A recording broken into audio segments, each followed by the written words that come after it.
Bom dia, hoje dia 27 de março de 2020, mais um dia de quarentena, né, na luta contra o coronavírus. Bom, hoje nós vamos dar continuidade à conversa que nós tivemos ontem.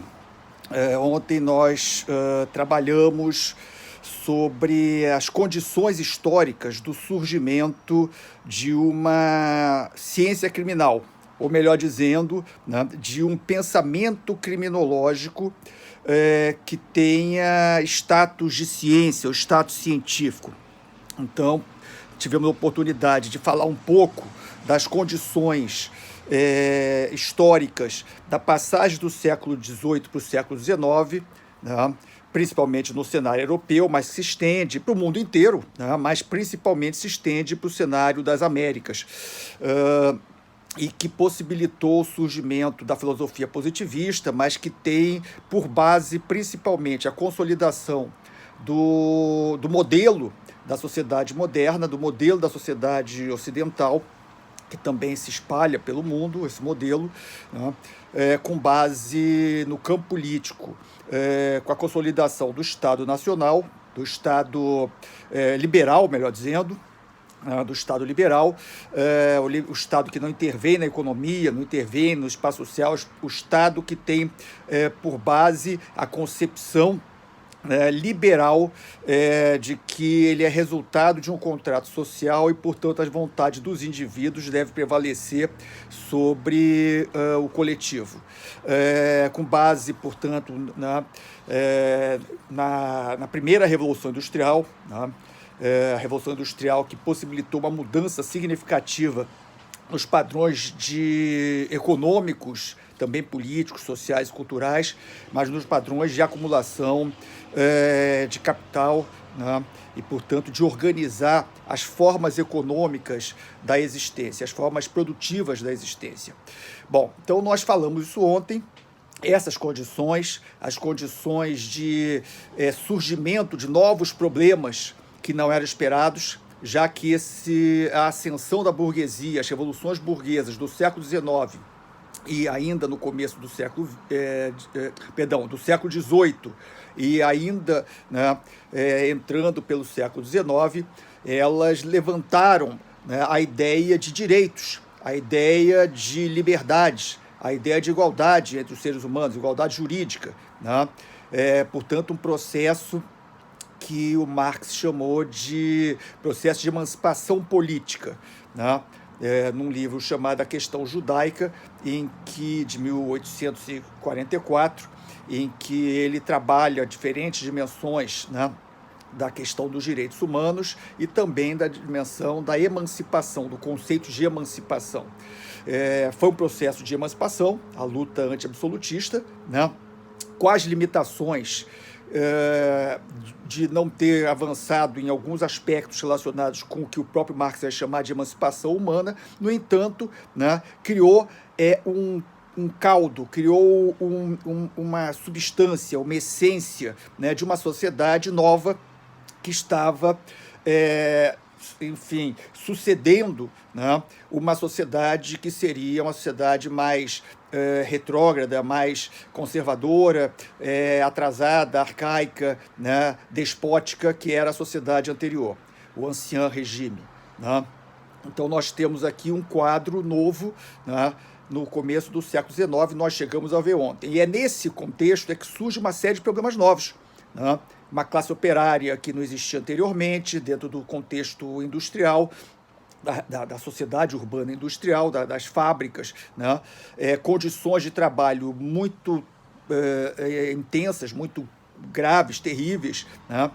Como eu falei, 12, 13, 14, 15 horas, a grande luta dos trabalhadores era a redução da jornada de trabalho e outros direitos também, né?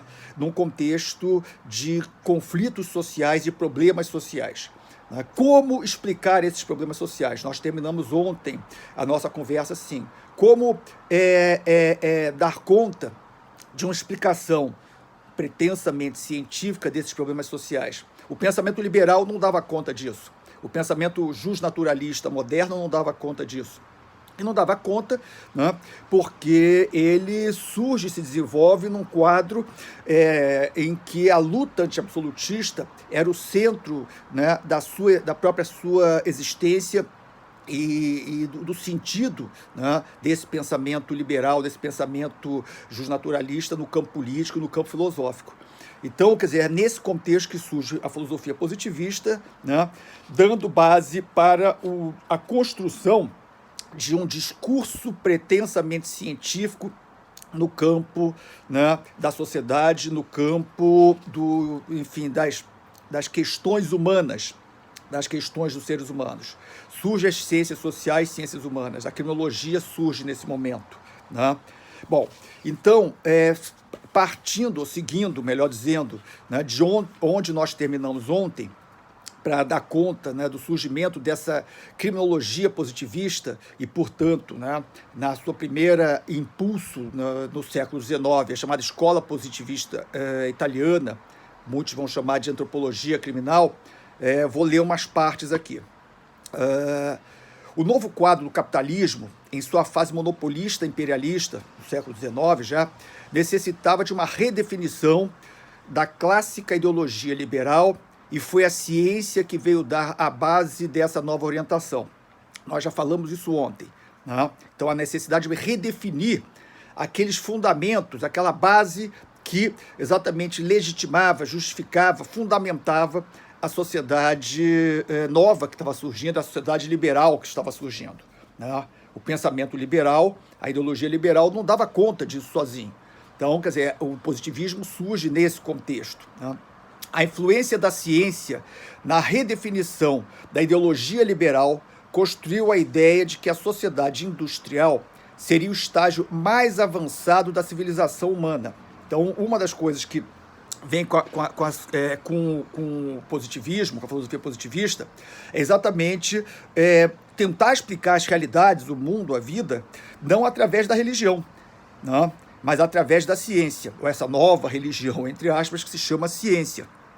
Então, explicar essas realidades através da ciência. Então, a ciência passou a ter um papel importante nesse processo. Então, a influência da ciência na redefinição da ideologia liberal construiu a ideia de que a sociedade industrial, essa sociedade industrial do Estado liberal, sociedade burguesa, chamada sociedade moderna, seria o estágio mais avançado da civilização humana. Ou seja, né, nós vamos ver, aqui um pequeno parênteses, que com o surgimento da antropologia, né, também no cenário do século XIX, portanto, de uma ciência humana, de uma ciência social, né, com base no positivismo, a antropologia, junto com outras áreas de conhecimento, ela vai possibilitar a ideia de que a humanidade teria seguido um longo caminho de desenvolvimento, de evolução linear, né, desde as cavernas até essa sociedade moderna urbana industrial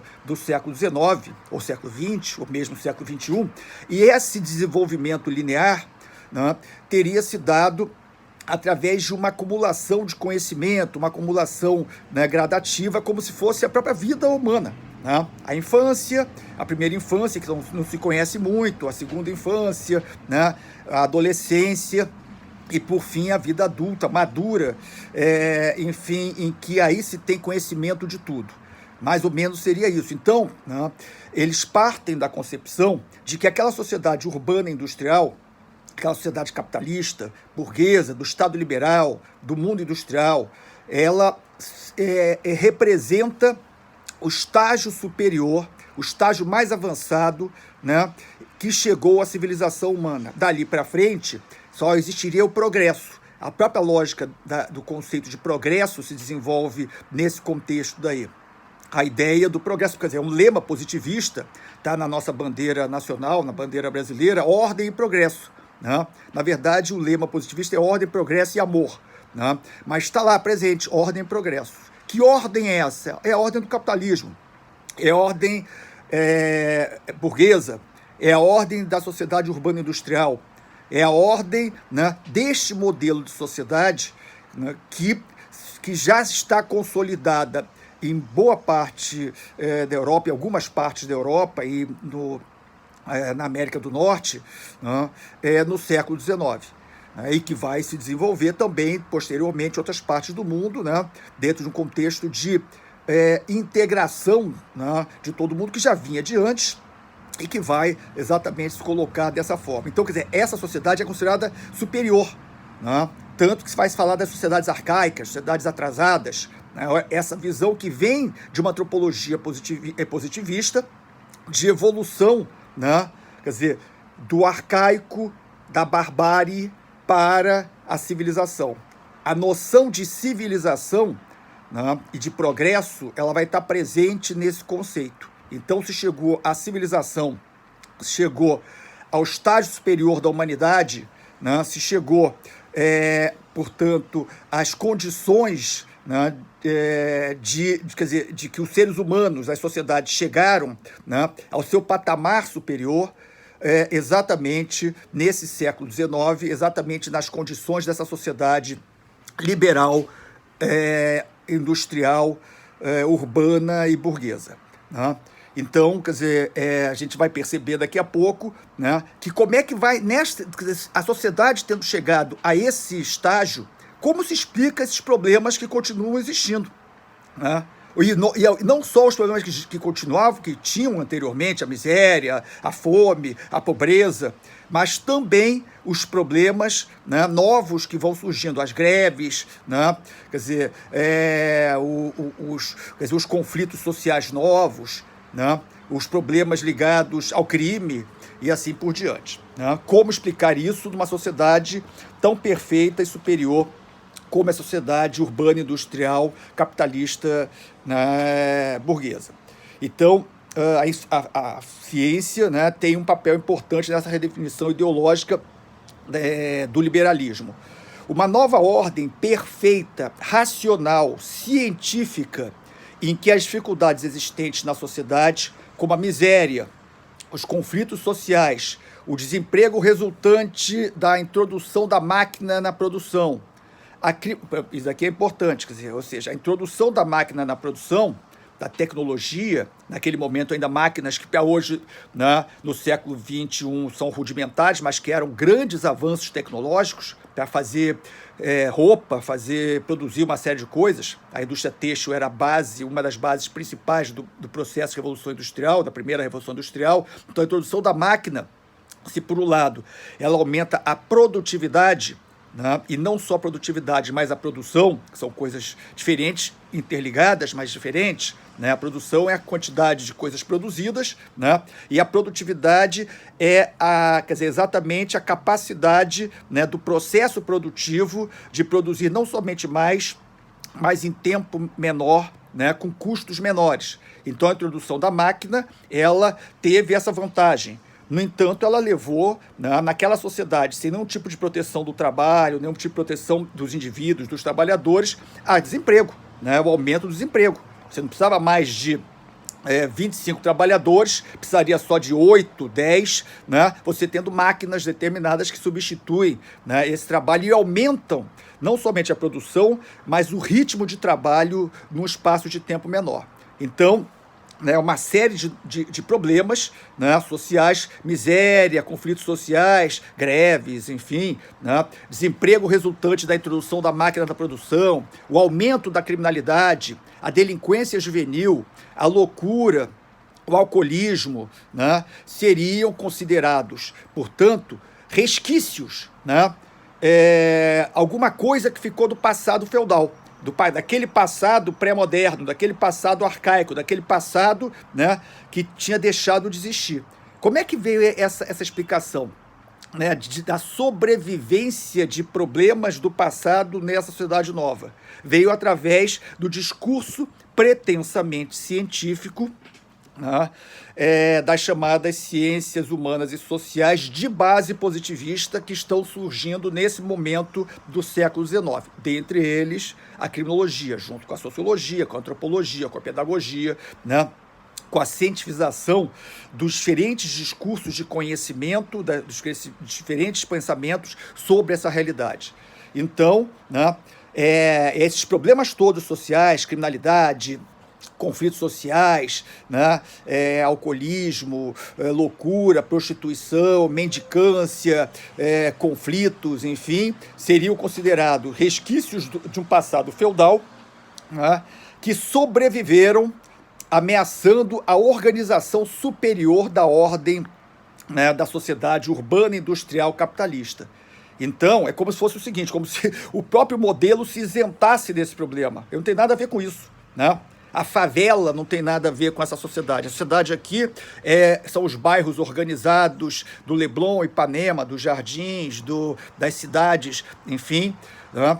E a favela, o gueto, as áreas desordenadas da sociedade não tem nada a ver com a gente, né? Quer dizer, isso daqui são resquícios de um passado que não tem nada a ver com a sociedade, né? O positivismo, ele redefine o pensamento liberal, né, exatamente nesse sentido. Ele se junta ao pensamento liberal exatamente nesse sentido, dizendo, né, que esses problemas sociais não são de responsabilidade, né, deste modelo urbano industrial capitalista burguês, né, mas sim, e moderno, mas sim, né, são algumas coisas que ficaram do passado, né, que sobreviveram do passado, que ainda permanecem ali e que devem ser combatidos, né, para que essa sociedade possa, por fim, né, realizar suas promessas, né, de igualdade, liberdade e fraternidade. Na verdade, não é bem assim, né? Nós vamos ter oportunidade de ver isso depois.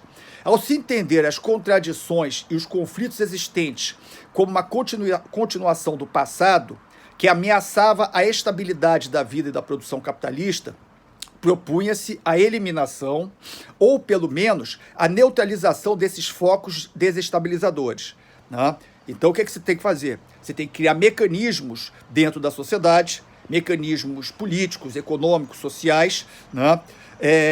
De intervenção nesses focos, né? Chamados focos de problemas sociais, né? A mendicância, a delinquência juvenil, né? A miséria, né? Mas não com políticas públicas, mas como isolamento disso daí. Os conflitos sociais, né? A criminalidade, enfim, o desemprego, né? Que seriam focos desestabilizadores. Os problemas sociais, veja bem, os problemas sociais, a desigualdade material, a miséria, a criminalidade não eram, assim, entendidos como consequências das contradições do sistema, não, mas sim como uma mostra da inferioridade biológica e moral de certos segmentos sociais que teimavam em colocar em perigo a ordem existente. Isso aqui é bem importante, né? E vai ter um papel importante no campo da criminologia positivista, da criminologia conservadora, da criminologia tradicional, né? Desenvolvida, seja no que nós vamos ver agora, né, ainda hoje, no contexto da escola positivista italiana, com Lombroso, seja no que nós vamos ver mais adiante, né, a partir da semana que vem, com a chamado contexto das escolas funcionalistas, que também tem uma base positivista, né? Mas vamos ver isso daí mais adiante. Então, isso daqui é importante. Os problemas sociais, a desigualdade material, a miséria, a criminalidade, a prostituição, né? A loucura, as greves, os conflitos, quer dizer, todos esses problemas sociais da sociedade, né? Eles são entendidos como consequências são entendidos não como consequências de contradições do próprio modelo, do próprio sistema, mas sim como uma amostra de inferioridade biológica e moral, né, de certos segmentos sociais que continuam, né, a existir, que são resquícios desse passado, né, que colocam em risco a ordem. Então, quer dizer, e quem é que vai dizer isso? Né? As chamadas ciências urbanas e sociais.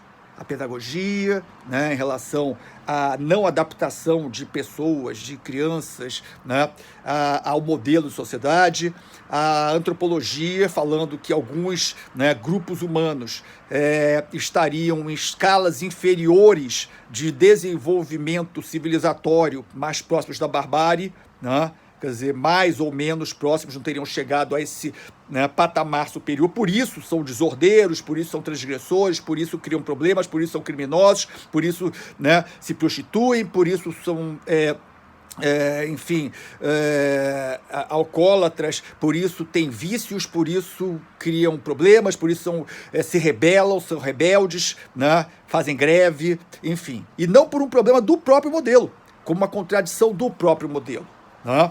Quer dizer, então existe aí uma ideia que tem a ver com isso. Então, diz aqui, a filosofia positivista de Augusto Comte aparece como a solução ideológica que possibilitará a explicação científica dos fenômenos humanos e sociais. Seria o meio de resolver os problemas que persistem na sociedade. Então, quer dizer, aqui já tínhamos falado isso. A sociedade industrial baseada no lema ordem e progresso, já também tínhamos falado, que por sinal está na nossa bandeira republicana, identifica qualquer manifestação fora do seu controle como uma ameaça à segurança e ao modelo de desenvolvimento organizado com base na acumulação ampliada do capital. Dessa maneira, a ciência deve atacar tudo o que perturbe as relações entre o capital e o trabalho. Então, a lógica de manutenção da ordem é a lógica de manutenção de uma ordem determinada, né? Que ordem determinada que é vista como uma ordem universal, única, né? Isso tem a ver com uma concepção positivista, construir determinados conceitos que são gerais para explicar a realidade como um todo, em todos os contextos, né, da história, sem distinguir as condições históricas, né, em que aquilo se dá.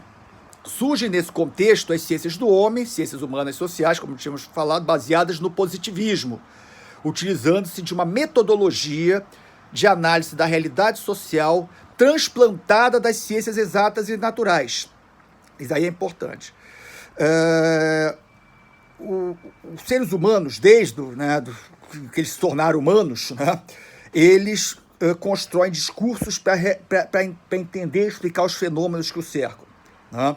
A lua, o sol, o vento, a chuva, né? O coronavírus, né? A república, o fascismo, o socialismo, a sociedade capitalista, né?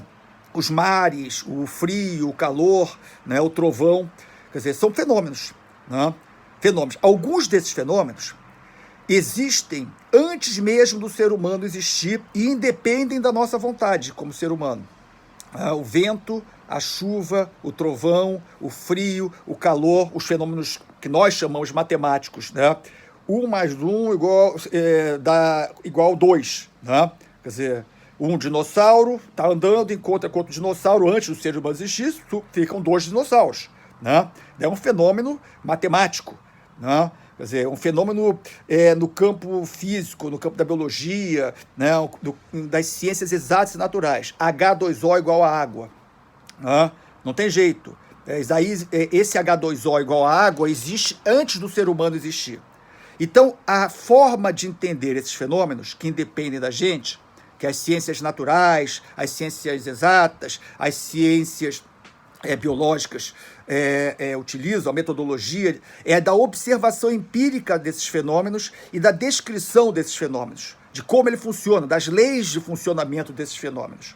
O positivismo no século XIX, né, vem até hoje, ele transplantou essa metodologia para explicar os fenômenos sociais e humanos, os fenômenos que nós produzimos, veja bem, né, fenômenos, né? A água, o sol, a luz, o calor, né? O frio, o vento, o trovão, né? A tempestade, independe da gente.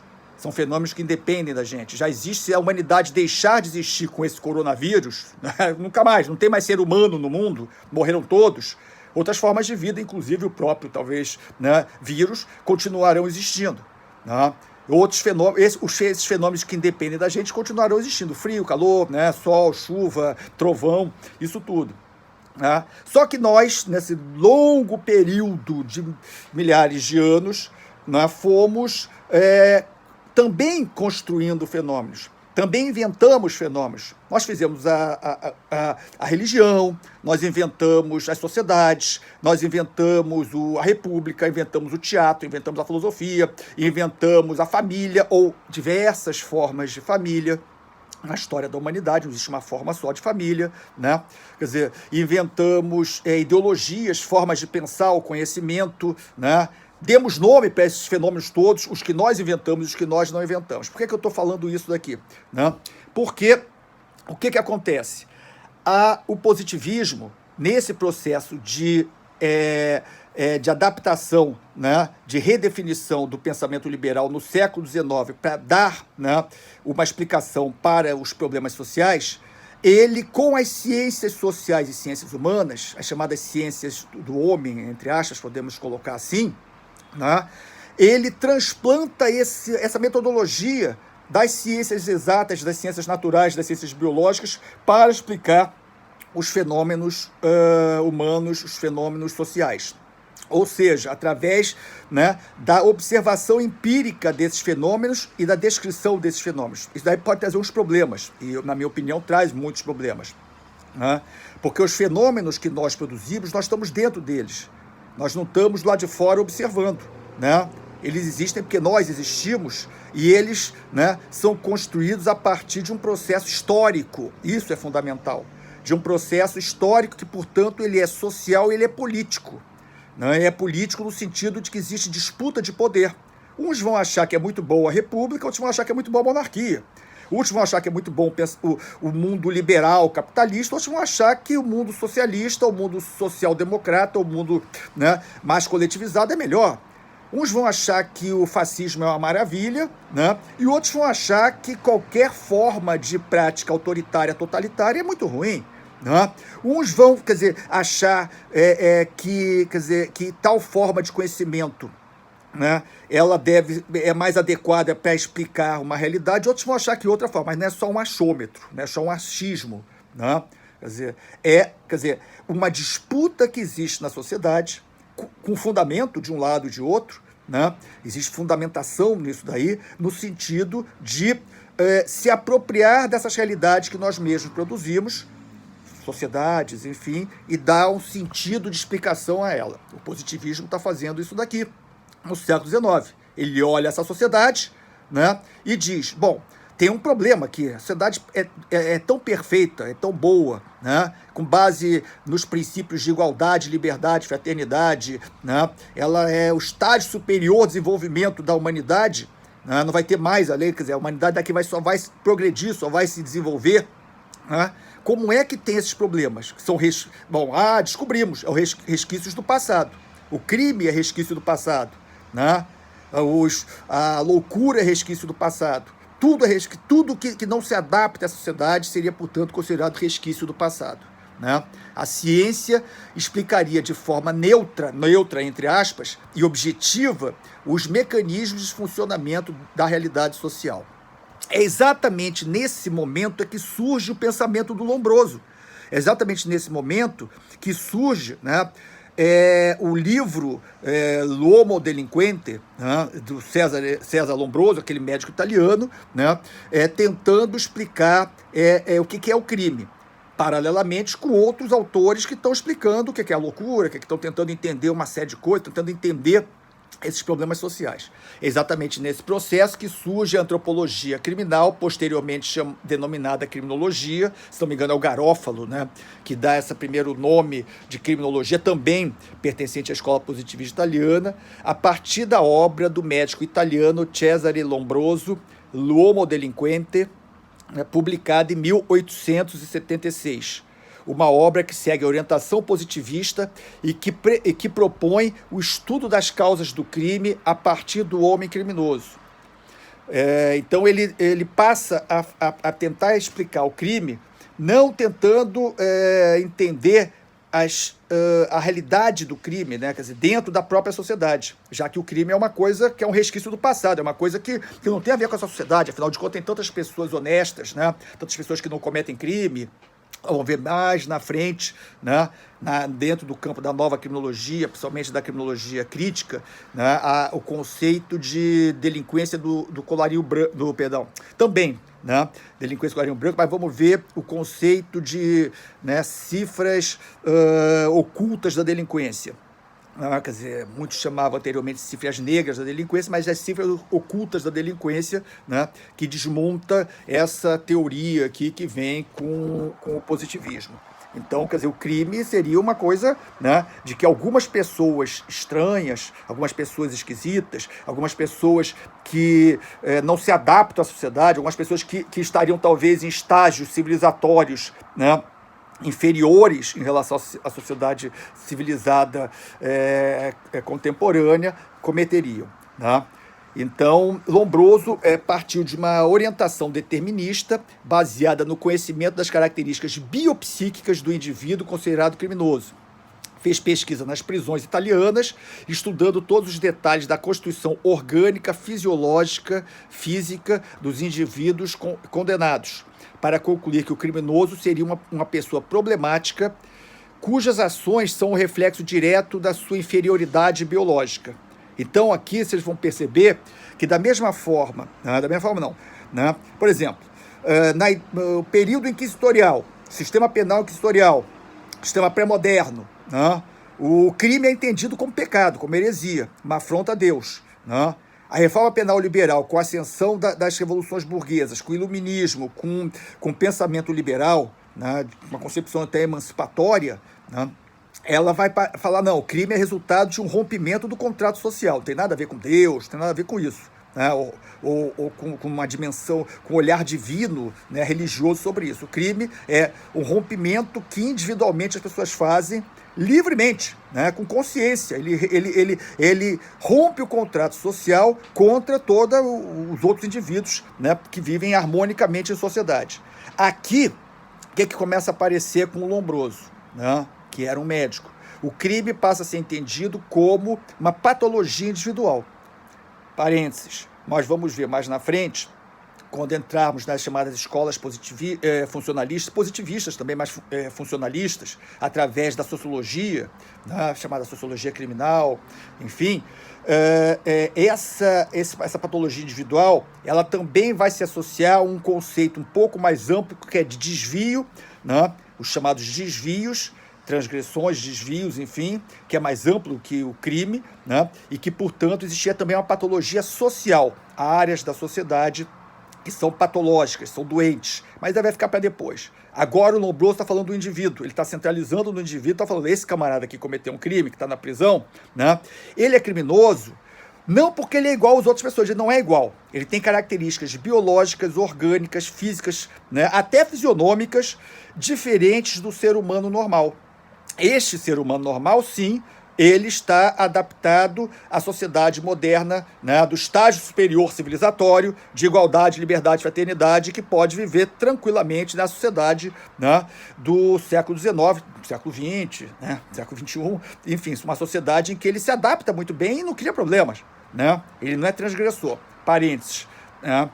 No campo da nova criminologia, a gente vai perceber que a questão da transgressão, ela é uma construção social, então qualquer um pode transgredir, até porque todos nós, né, talvez sejamos transgressores de uma série de coisas, de uma série de leis e normas, sejam normas jurídicas ou normas sociais, constantemente. Mas, de qualquer maneira, deixa isso mais para adiante. Nesse momento, o Lombroso está dizendo isso, né? Os seres humanos que cometeram crime, são criminosos, né? Tem, quer dizer, um conceito, quer dizer, os criminosos, enfim, natos, né? Quer dizer, que ele constrói esse conceito, né? E que a gente vai perceber como é que se dá dentro da concepção lombrosiana, né? Essas ações seriam impulsos incontroláveis das ações criminosas, impulsos incontroláveis, impulsos orgânicos, determinados por traços anormais da personalidade do criminoso, expressando-se em comportamentos estranhos, violentos, né, descontrolados. O estudo de Lombroso chegou a definir que os delinquentes teriam uma fisionomia diferente das dos indivíduos normais. O indivíduo criminoso, desta forma, era um ser inferior, uma pessoa fora dos padrões do desenvolvimento biopsíquico normal, assemelhando-se aos selvagens negros orientais e com traços semelhantes aos do macaco. Era assim identificado como o louco ou o doente. Era uma espécie particular do gênero humano. O ser humano criminoso, ao contrário da ideia liberal clássica, não agia livremente. Ele não tinha o discernimento sobre o seu agir, né? Não exercia seu livre-arbítrio, não era responsável pelos seus atos. Sua ação violenta era motivada por impulsos reflexos incontroláveis provenientes da sua constituição anormal. O delinquente nato agiria instintivamente. A ação criminosa, assim, não consistia no resultado da livre manifestação consciente da vontade de alguém que resolve não cumprir a lei, mas sim numa tendência inata, né? Já nasce com isso, né? Manifesta em um conjunto de características anormais de sua constituição orgânica. Com o surgimento da criminologia, constrói-se a figura do delinquente, o criminoso nato, o delinquente nato, marcado por caracteres genéticos e degenerados. É um indivíduo anormal que nasceu com potencial de periculosidade, sendo o criminoso o indivíduo anormal, problemático, com características físicas, fisionômicas, psíquicas determinadas, naturalmente perigoso, caberia ao Estado conter seus impulsos incontroláveis. Assim, né, medidas de segurança restritivas e controladoras passam a ser previstas nas leis penais e nas práticas policiais. Né? Então a gente vai perceber como se dá esse contexto aqui do pensamento do Lombroso. Nós vamos encerrando por aqui essa primeira parte, né? E amanhã não, na semana que vem, eu vou dar o fecho, né, dessa parte de 3 aulas. Né? Ontem nós falamos das condições históricas do surgimento de uma ciência criminal, de um pensamento, né, criminológico com status de ciência, com estatuto científico.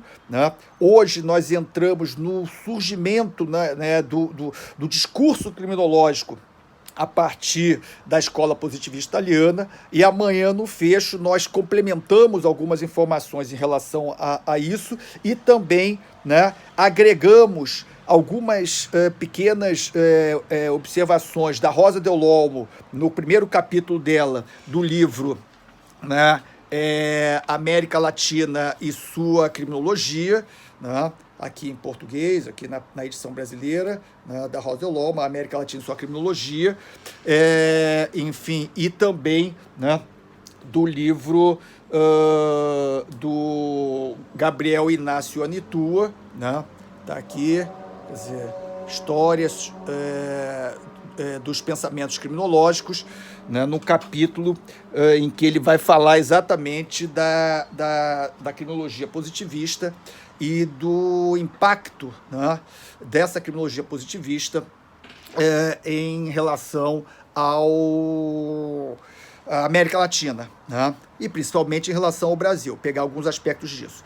Eu tenho lido algumas passagens, né, e algumas pessoas me escreveram, de onde está lendo, que livro é esse? Enfim, eu estou lendo de um livrinho antigo que eu escrevi muito tempo atrás, chamado O que é Crime, né? Um livro simples, bem simples, né? Não é uma obra científica, mas é um livro, né, de primeiros passos, né? A própria edição chamada Primeiros Passos, que não existe mais, chamado O que é Crime, num capítulo, né, desse meu livro de 1988, né? Chamada A Construção da Figura do Delinquente, o Criminoso Nato. Tá? Então, essas leituras eu estou fazendo a partir do meu livro. Bom, mais uma vez, né, agradeço, né, a todos e a todas. Né? Mais uma vez, recomendo que fiquem em casa. Né? Mais uma vez, lembro, né, que é uma irresponsabilidade afirmar que se deve ir para a rua. Isso daí tem a ver também com criminologia, tem a ver também com direitos humanos, tem a ver também com essa discussão que nós estamos tendo, né? E cuidem-se bem. Né? Na semana que vem eu gravarei mais vídeos para vocês. Um abraço.